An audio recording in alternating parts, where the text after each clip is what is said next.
It's a buddy movie, a movie about courage and friendship, racism and dignity. It's The Odd Couple meets Driving Miss Daisy. It's Peter Farrelly's Green Book, and it's pretty good.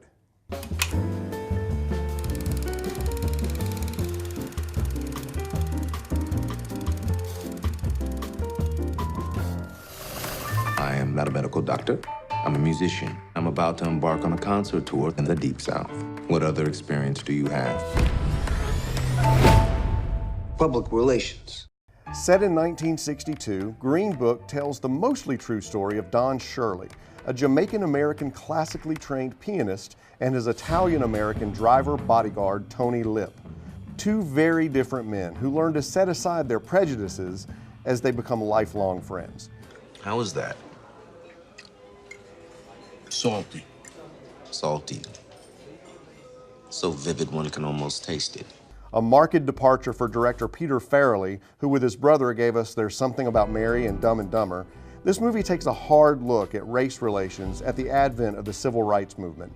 In a movie largely driven by dialogue in this long road trip through the Deep South, Farrelly draws upon his comedic roots to pepper this film with genuinely funny moments that also serve to further the changing relationship between Don and Tony. Take it easy. I prefer not to get grease on my blanket. Ooh, I'm gonna get grease on my blanket.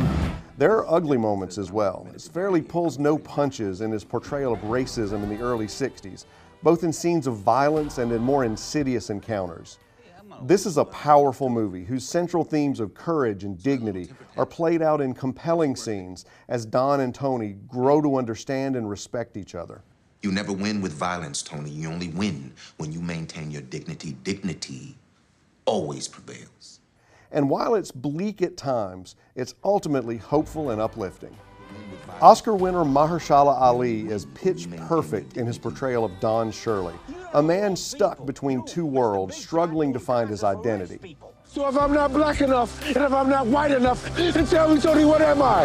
And Viggo Mortensen, despite often trying a little too hard to be the Italian tough guy, turns in a solid performance as the lovable lug Tony.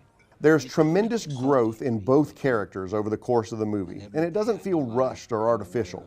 It's really well written, and it moves along at a good pace. I love you today, and I will love you the rest of my life.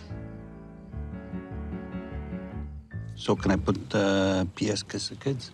A P.S. Yeah, like at the end. That's like clanging a cowbell at the end of Shostakovich's The 7th. Right. So that's good. It's perfect, Tony.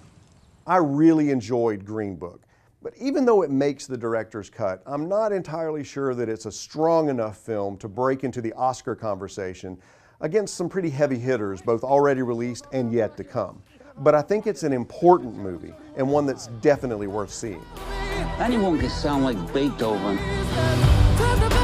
But your music, what you do, only you can do that.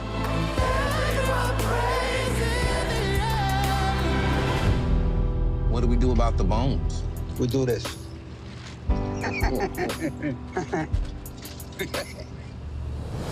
Pick it up, Tony. Squirrels would have ate it anyway. Pick it up.